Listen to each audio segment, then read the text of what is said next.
I was still holding her phone when the audio started playing. It wasn't snooping. The phone was sitting on the bathroom counter, unlocked, and the notification lit up the screen while I was folding the towel I'd brought her.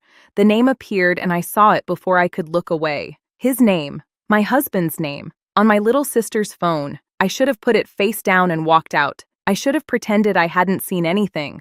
But the name was right there. And there was a voice message. I pressed play without thinking. The way you press a brake before your brain catches up to the fact that the car is already moving. His voice filled that small bathroom and I stood there on the white tile floor with the towel still in my hands. His voice, unmistakable.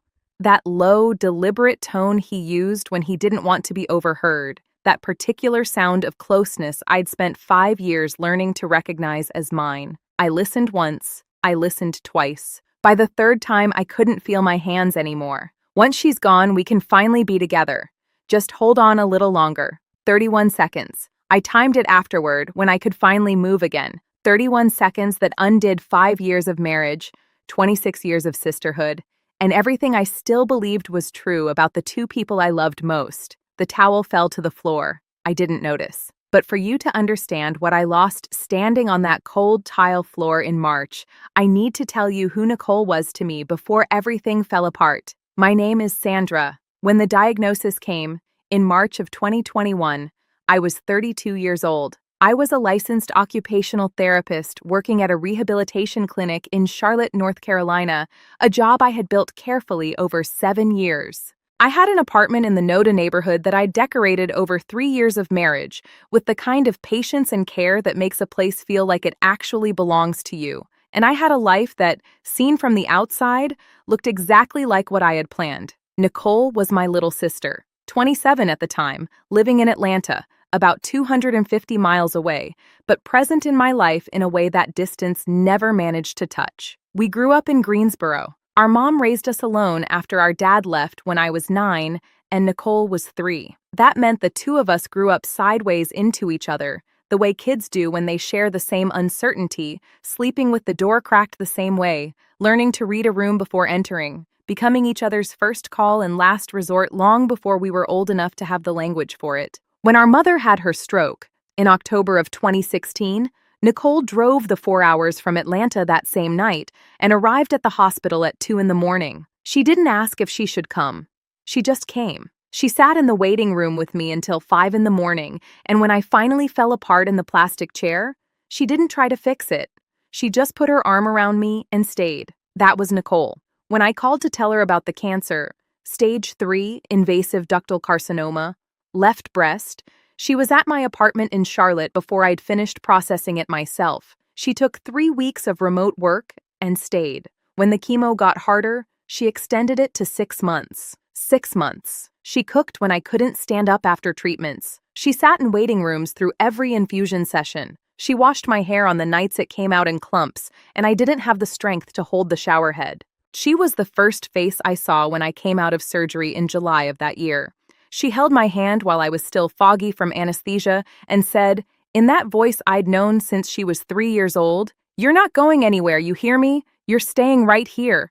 I believed her. I believed every word, every embrace, every cup of ginger tea made exactly the way I liked it. Every evening she sat on the edge of my bed reading out loud because the chemo made it hard to concentrate, and I couldn't hold a book anymore. I believed everything because it was Nicole, my sister. The only person in the world who understood what it was to be me, because she was the only one who had grown up in the same house, under the same uncertainty, and made it through standing next to me. My husband Marcus was there too, in the way that he could be. He's the kind of man who genuinely doesn't know what to do with someone else's pain, not out of cruelty, but out of a fundamental inability to sit still with something that has no immediate fix. So he did what he knew how to do. He paid the bills, handled logistics, showed up to the important appointments with his calendar cleared. It wasn't the emotional presence I needed, but it was his, and I understood that people give what they can. I didn't know yet that while he was in those hospital waiting rooms not knowing what to say, Nicole was in the hallway just outside, and that the two of them had begun to know each other in a way that had absolutely nothing to do with me. Those 6 months she spent at my side were, looking back now, the 6 happiest months of their lives, inside my apartment, with my illness as the backdrop. At my expense. Before I tell you what happened after that bathroom, I need a moment here. If you're watching this and you've ever been betrayed by someone who was supposed to be your safe place, write in the comments right now. I am not what they made me. You are not what they made you. I want to see that comment. Subscribe to the channel and hit the bell so you don't miss what comes next. I should have paid attention to 4 separate moments, 4 signals that were right in front of me that I chose not to see, not out of stupidity, but because the mind has a protection mechanism that systematically refuses what is too unbearable to be true, especially when the unbearable thing is coming from the person you love most. But they were there, and I need to tell you each one. The first signal was on a Thursday afternoon in July of 2021. 4 months into treatment, I was in the heaviest part of the chemo cycle. Hair falling out by the handful, constant nausea, my body as heavy and dense as if someone had replaced everything inside with wet sand. I was sleeping a lot because it was the only way to let time pass without pain. I woke up from a nap around 4 in the afternoon and went to look for Nicole in the living room. She wasn't there. Marcus wasn't either. I went to the window and looked down at the parking lot. They were standing beside his car, leaning against it, talking. From the 3rd floor, I could see the body language of both of them. She was gesturing while she spoke. He was laughing with that particular head tilt I knew well, the one he only did when he was genuinely comfortable with someone. Nicole laughed too, and even from that distance, I could see it wasn't the polite laugh of someone being pleasant with a brother-in-law. It was the laugh of someone being entirely herself. I watched for maybe 2 minutes. Then I turned away from the window. At the time, I thought, good, they're getting along. When I don't have energy to be in the middle of things, at least they're not sitting in awkward silence. It matters to me that the people I love can be comfortable together. I went back to bed and slept another hour and a half. The second signal was in September of that same year, a month after the surgery. I was home recovering, movement restricted, still processing what my body had been through. Marcus had traveled to Atlanta for work. 3 days, which was normal. He traveled regularly. I didn't question it. The second night, I called Nicole, who had gone back to Atlanta a month earlier when I moved into the post-surgical phase and was more stable. I called because I needed to tell her the histology results had come back with clear margins. The surgery had done what it needed to do. She took 6 rings to answer. When she did, her voice sounded different, a little breathless, like someone caught mid-something, a little rushed, like someone who doesn't want to stop what they're doing. "I thought you'd be asleep by now," she said, her voice a note higher than usual, the way someone sounds when they're speaking with someone else nearby. "I was going to sleep, but I had to tell you. The results came back. Clean margins, Nicole. The surgery worked." "That's great. That's really great. Call me tomorrow when we can really talk, okay? Tonight's not a good time. Tonight's not a good time." My sister told me that the night I called to say I was going to survive was not a good time for her. I told myself she had company, maybe a glass of wine. Maybe I'd been thoughtless, calling late without warning. I filed the strange feeling in my stomach under treatment side effects and went to sleep. I only understood months later that Marcus had slept in Atlanta those 3 nights, that the work meetings justifying the trip were 2 hours on a Tuesday morning, and the evenings had been something else entirely, that when I called that second night, he was in Nicole's apartment, and I had called at exactly the wrong moment. The third signal came in November of 2021. Nicole came back to Charlotte for a weekend visit, said she missed me, said 6 weeks without seeing me was too long. I had finished the main treatment cycle in October and was starting to feel like a person again. My hair still hadn't grown back and I was wearing a scarf, but there was color in my face. There was appetite. There was something that resembled the possibility of a future. Friday evening, we had dinner together at my dining table, the 3 of us. I had made chicken with roasted vegetables because it was what I could manage with the energy I had. We talked about ordinary things. Marcus's work, a friend who had just gotten engaged, a documentary Nicole was watching. Everything felt exactly as it should. At some point, Nicole got up to refill her water glass, and on her way back past me, she stopped, reached for the edge of my dark blue silk scarf with studied delicacy, adjusted the fold that had come slightly loose, and said in that warm, soft voice I'd known my whole life, "You look so beautiful like this. Do you know how many women would kill for your bone structure? Marcus is so lucky." And she looked at Marcus when she said it, not at me, directly at him. with a smile that was not a sister remarking on her sister's beauty. It was an entirely different kind of smile. He looked away, reached for his glass. At the time, I thought, how sweet she is, what a beautiful gesture. How good it is to have a sister who still sees me as beautiful when I can barely see myself in the mirror. Only years later did I understand what that moment was. She wasn't complimenting me.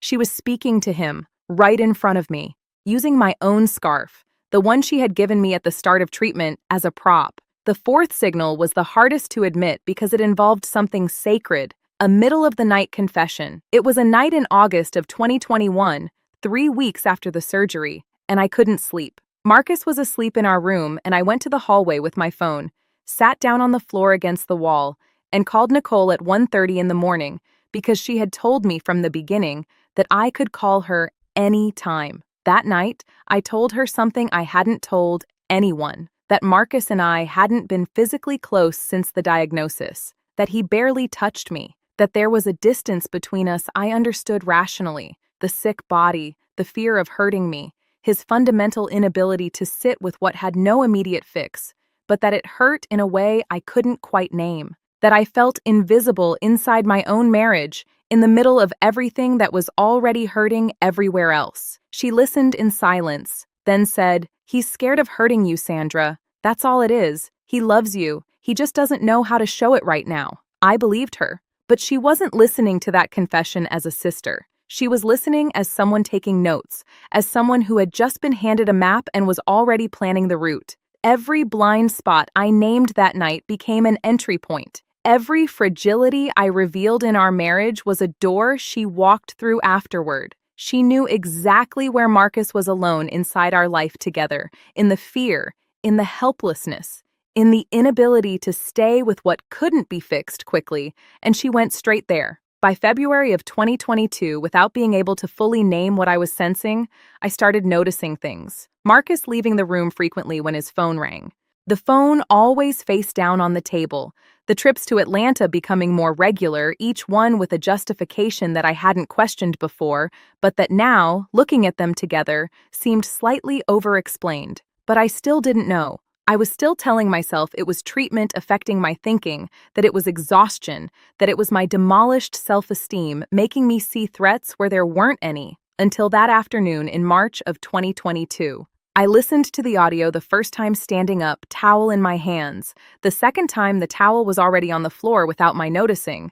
The third time I was sitting on the edge of the tub because my legs had decided they were done. Nicole's phone was in my hand and I stared at it with a stillness that still surprises me when I think about it. My hands were cold. My stomach had dropped in that specific freefall way I'd only felt before in moments of very bad medical news when the oncologist had asked me to sit down before continuing. I opened the conversation. What I saw in the next 2 minutes was enough, more than enough. The thread went back 5 months. Messages past midnight on nights he was lying beside me in our bed.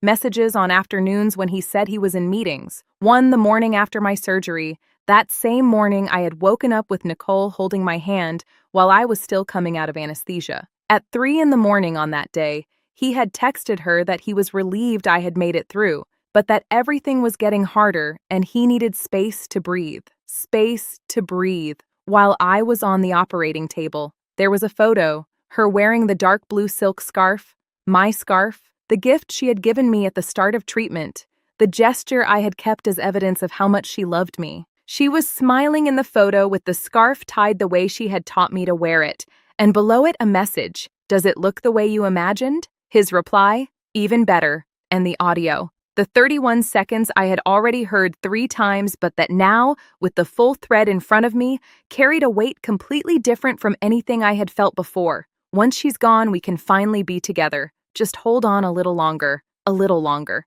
As if my survival were a temporary inconvenience. As if my body fighting from the inside were a clock they were simply waiting to run out. I locked the phone carefully, set it back on the counter exactly where it had been, stood up, ran cold water, washed my face, looked at myself in the mirror for about 20 seconds. My face was calm. That surprised me. The calm wasn't numbness. I felt everything. Too much of everything. But there was a decision forming underneath the pain, solid as concrete, that didn't need shouting or falling apart to exist. I opened the bathroom door and walked back to the living room. Nicole was on the couch with her laptop open, reading glasses on, typing something with that look of concentration I had known since she was a little girl. Marcus was in the armchair with the TV on a cooking show. Both of them were comfortable. Both of them were safe. Nicole looked up when I came in and smiled, that calm, generous smile she'd always had for me, the kind of smile I had received my whole life as real love. She was wearing the dark blue scarf around her neck, loose, the way you'd wear an accessory on a Saturday afternoon at home. "You okay?" she asked. "You were in there a while." "I felt sick," I said. "I'm better now." She nodded with that same smile and went back to her laptop. I sat down, picked up my water glass from the coffee table, drank slowly. Out of the corner of my eye, I saw Marcus change the channel, completely at ease, completely certain the world was exactly where he thought he'd left it. Inside me, there was a clarity unlike anything I had felt before. Not anger yet, something colder and cleaner than anger. The same feeling I'd had the day the oncologist said, "It's cancer, but it's treatable, and now you need to think about the plan." Same feeling, the plan. That was when I understood. I wasn't losing a husband. I was losing the sister who had never existed. Before I tell you what I did in the days that followed, stop here with me for a moment. Tell me in the comments, have you ever been betrayed at your most vulnerable? When you needed someone the most, did that person use your weakness against you? Subscribe to the channel. The next videos will continue this story, and I need you to be here. I didn't do anything that weekend. Nicole stayed 2 more days, and I was the same sister I'd always been. I made brunch on Sunday with her favorite waffles. I watched the 2nd season of a show she'd been wanting to show me for weeks. I sat next to her on the couch with my blanket and did what I had learned to do during months of treatment. Let the body do what it needs to do while the mind works quietly underneath. I hugged her goodbye at the elevator, the kind of hug where you put your face against the other person's neck and take in their smell. I smelled the dark blue scarf. I smiled. When Nicole left and Marcus went to a meeting Monday morning, I went to the bedroom, sat on the edge of the bed, and stayed still for 40 minutes. It was necessary. It was grief for something that had died in that bathroom and needed space to finish dying before I could start moving. Then I picked up my phone and called my therapist, Dr. Patricia, who had been working with me through the cancer. I didn't tell her everything.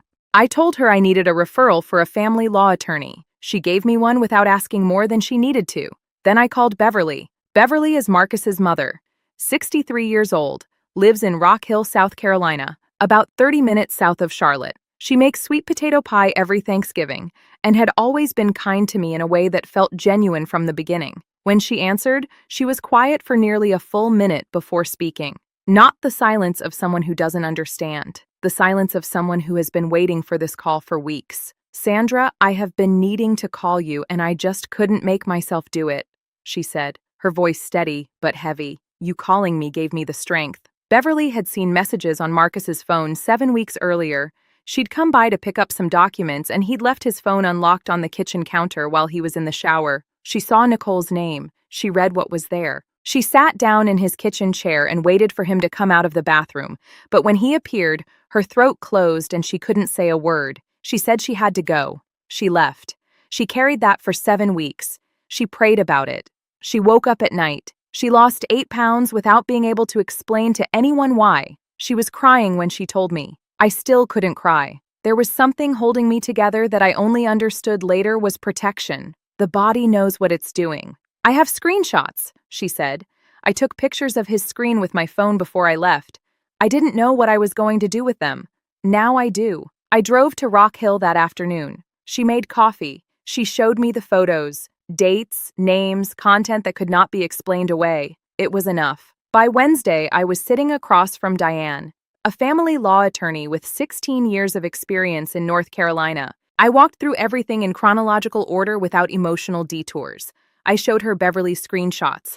I described the audio, the content, the date, the context. She listened without interrupting. Then she closed her notepad, folded her hands on the desk, and said, "You have what you need. The apartment is titled in your name with prenuptial protections. Your OT practice was established as a sole proprietorship before the marriage, which means it's entirely yours. Let's build the filing. It wasn't a victory I celebrated. It was just a door opening in the direction I needed to go. In the 12 days that followed, while Marcus was living his life believing nothing had changed, I did the following. I separated my bank account from our joint account. I fully consolidated my therapy practice under my own business license. I retrieved important documents that had been in our shared home office. I told my practice supervisor what was happening so she wouldn't be blindsided. I spoke with 2 friends from our shared social circle who I knew would be loyal to me, people who needed to hear my account before his version arrived first. On a Tuesday evening, Marcus came home and found his suitcase in the hallway, packed carefully, everything that was his inside. He stopped, looked at the suitcase, looked at me. His voice came out with that slightly annoyed tone of someone who thinks they still control the situation. "What is this?" "That's your bag," I said. "You have Nicole's number. Call her." He looked at me for about 10 seconds.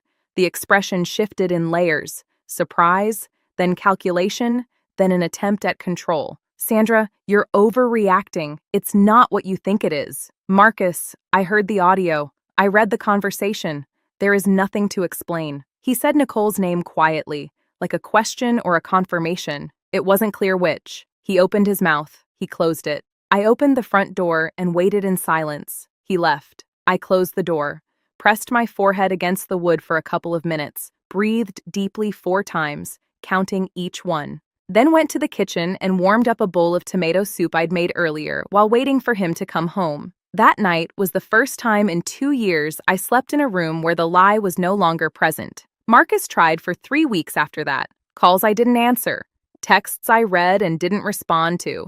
A visit to the building that the front desk instructed handled politely. A long message telling me I was being dramatic, that this was something small, that I needed to think about my health and not create unnecessary stress for myself. Something small. Let me tell you what happened to each of them. In April of 2022, 1 month after I put his suitcase in the hallway, Marcus moved to Atlanta. He moved into Nicole's apartment. For the first few weeks, they lived that beginning of a relationship they had planned in the shadows.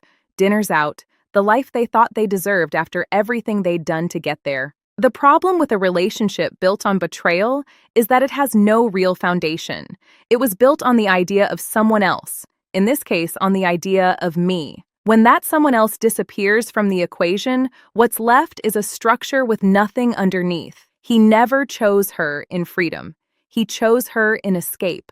And there's an enormous difference between those 2 things. Beverly called me from time to time. Not because I asked her to, because she was ashamed of her son and needed someone who would listen. She told me Marcus seemed different, restless, that the apartment in Atlanta was full of arguments, that he didn't trust Nicole, which made perfect logical sense because he knew exactly what she was capable of. He had been her accomplice. And someone who was complicit in a betrayal spends the rest of that relationship waiting to be betrayed the same way. In September of 2022, 5 months after arriving, Marcus left Nicole's apartment. She tried to call me. I didn't answer. My Aunt Ruth, my mother's older sister who lives in Durham and had been a steady presence in both our lives growing up, found out what had happened through a cousin. She called me. Then she called Nicole. Aunt Ruth is 64 years old and has a moral clarity I've always admired. She told Nicole that until there was a real reckoning with what had been done, she did not want to see her at family gatherings. Any of them. Thanksgiving, Christmas, birthdays, none of it. Nicole had calculated that she would gain Marcus and keep the family. She lost both. The apartment stayed with me. Diane handled everything. By November of 2022, I was divorced. I owned the apartment I had decorated room by room. My practice was completely intact, and I was more whole than I had been in years. In October of 2023, my oncologist declared complete remission. Neither of them called to congratulate me. Now, I need to talk to you about something that goes well beyond Sandra and Nicole and Marcus, because if you made it this far, there's probably a reason for that. And I want to give you something you'll carry after this video ends. The betrayal of a sister is not like any other betrayal. It's not like the betrayal of a close friend, though that hurts deeply. It's not like the betrayal of a coworker you trusted, a neighbor you liked, a woman you considered practically family. The betrayal of a sister carries a specific poison, slow-acting and deep-penetrating, that no other betrayal carries. And that poison has a name.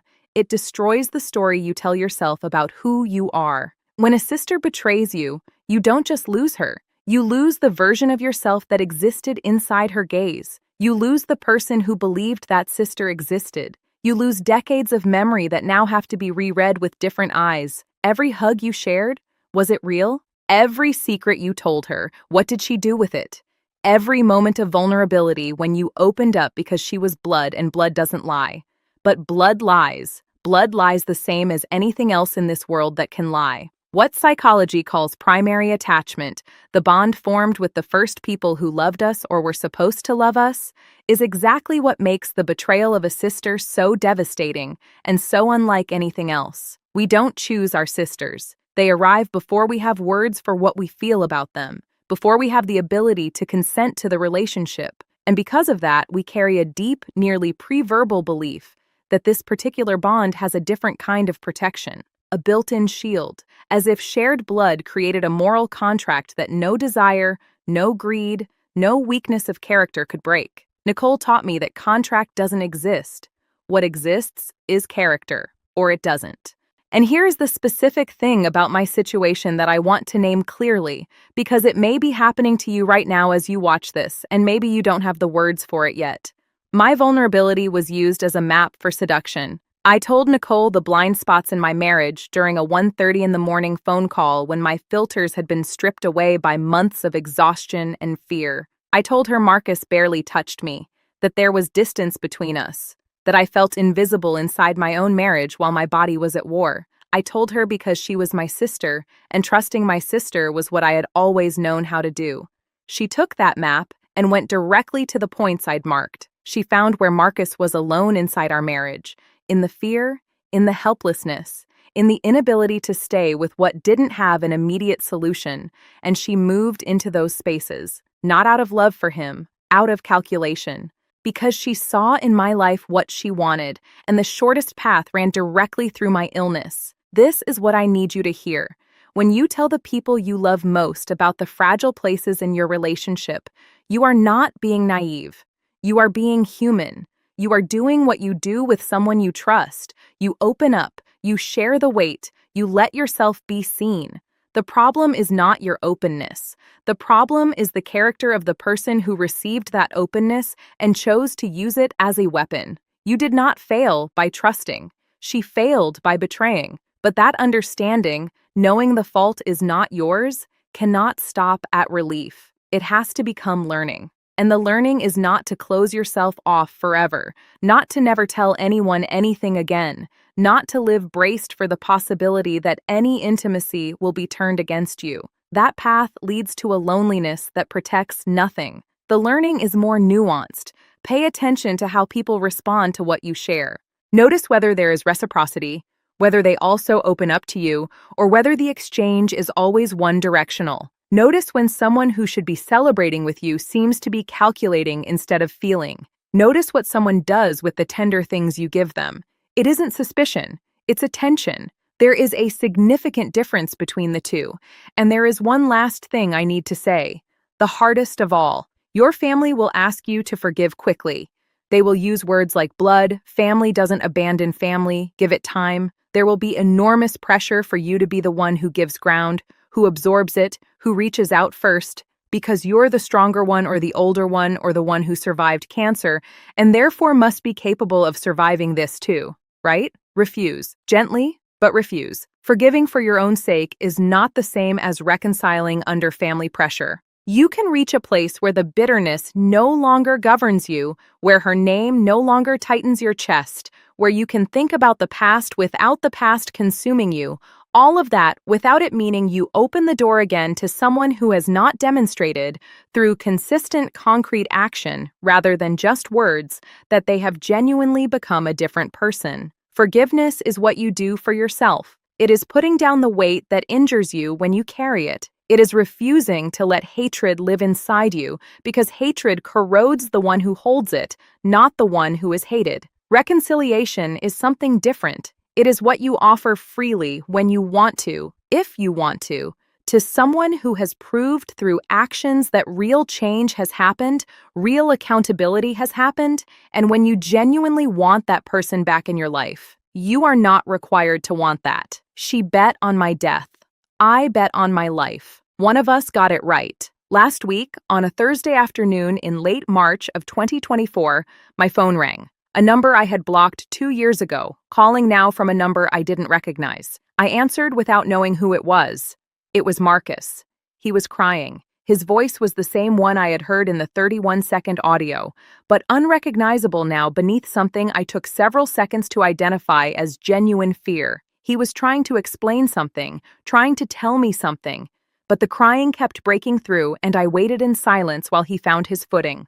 30 seconds later, another number I didn't know, Nicole, crying too. That particular sound of someone who is frightened. I listened to both of them all the way through. Not because I felt I owed it to them, because I wanted to understand what had happened, because there was something in their voices I hadn't heard before, and I needed to know what it was. Nicole had been diagnosed 6 weeks earlier, ovarian cancer, stage 2. She was beginning what would be a long course of treatment, and the reality of what that meant had landed on her fully. Marcus had left the second week after her diagnosis. He said he wasn't built for that kind of thing. He said she would understand. He packed his things and left without a forwarding address. The life they had constructed on top of my suffering had reached its first real test, and it had collapsed exactly the way anything built on lies collapses when real life arrives. Nicole called me because there was no one else. Aunt Ruth wasn't answering. The friends she had introduced to Marcus as the great love of her life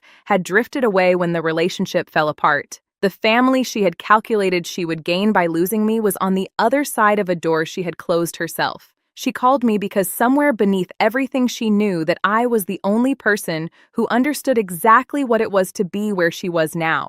Because I had been there. Because I had survived it. I listened all the way to the end. Then I spoke calmly, with the calm I had learned over the 2 hardest years of my life. Nicole, I hope you recover. With my whole heart. I hope you recover, because I know what it is to be on this side of it, and I don't wish it on anyone, not even you, but I am not the person who's going to be by your side through this treatment. You made that choice in 2021. You built that choice over 6 months inside my home, while I slept in the room next door believing you were on my side. You are going to have to find another side to be on. I hung up. I walked to the window of my apartment, the one that stayed with me, the one I repainted last year in a deep sage green in the living room, because I had always wanted that and had never let myself ask for it, and I stood looking out over the street for a while. It was late afternoon in Charlotte, and the light was doing that thing it does in spring, coming in low and gold through the windows for about 20 minutes before dark, and I stood there watching it. On the nightstand in my bedroom, there is a photo I had framed last year. It was taken in October of 2023, the day my oncologist told me the cancer was in complete remission. I'm smiling. My hair grew back curlier than it had ever been before, like my body decided to be a little different on the other side of everything. Next to me is Dr. Aisha, who walked with me for 2 years with a steadiness and a humanity I still don't have adequate words to thank her for. Nicole is not in the photo. Marcus is not in the photo. The right people are in the photo. Today, I am 35 years old. My occupational therapy practice had its best year since I opened it. I learned to make a proper chicken pot pie from scratch, and I make it on Sundays because I want to and because I can.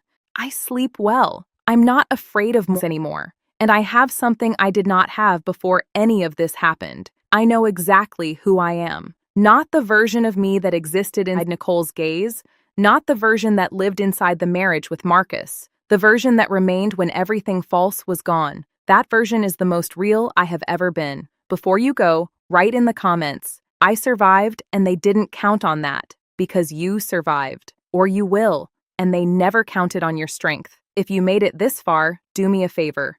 Subscribe to this channel, share this video with a woman who needs to hear it today, and tell me IGFN the comments. What would you do if you got Nicole's call? Would you have answered? Would you have said something different from what I said? I want to read every single response. Until the next story.